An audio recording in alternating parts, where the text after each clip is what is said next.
Okay, അതെന്താന്ന് പറഞ്ഞാൽ ഞാൻ ഒരു ഇൻസിഡൻറ്റ് പറയാം. പ്രേതം 2 എന്ന് പറഞ്ഞൊരു മൂവി ഇറങ്ങി.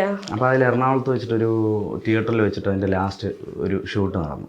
അപ്പോൾ അതിനകത്ത് ചെറിയൊരു ഡയലോഗ് പ്രസൻറ്റ് ചെയ്യാനുള്ളൊരു ഓപ്പർച്യൂണിറ്റി കിട്ടി. അപ്പം ഞാനിത് ഈ അന്നത്തെ ഇതിപ്പോൾ സിനിമയെ മോഹിച്ച് കിടക്കുന്ന ഒരുപാട് പേർക്ക് വേണ്ടിയിട്ടും കൂടെയാണ് ഞാൻ ഈ പറയുന്നത്. കാര്യം ഞാൻ അതിൻ്റെ ഒരു ചെറിയ ഡയലോഗ് ഡെലിവറി കിട്ടി, ഡയലോഗ് പ്രസൻറ്റ് ചെയ്തു.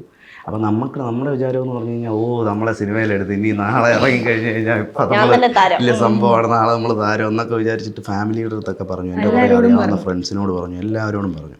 അപ്പോൾ ഈ ഇൻസിഡൻറ്റിന് ശേഷം മൂവി റിലീസ് ആയപ്പോഴത്തേക്ക് ഫസ്റ്റ് ഷോയ്ക്ക് പൊന്നെ എൻ്റെ പോർഷൻ ഇല്ല. കാര്യം നമ്മളൊന്നും ആരും അല്ലല്ലോ, കട്ട് ചെയ്ത് കളയുന്നു, നോർമലാണ്. അപ്പോൾ അത് വന്നപ്പോഴത്തേക്ക് എൻ്റെ ഫാമിലിയിൽ ഉൾപ്പെടെ തന്നെ എനിക്ക് ഒരുപാട് കളിയാക്കലുകൾ കാര്യങ്ങളൊക്കെ കിട്ടി. പിന്നെ ആ ഒരു ഇൻസിഡൻറ്റിന് ശേഷം ശരിക്കും പറഞ്ഞു കഴിഞ്ഞാൽ മെയിൻലി ഞാൻ ഈ സിനിമ ഓഡീഷൻസ് ഒക്കെ വിട്ടത്.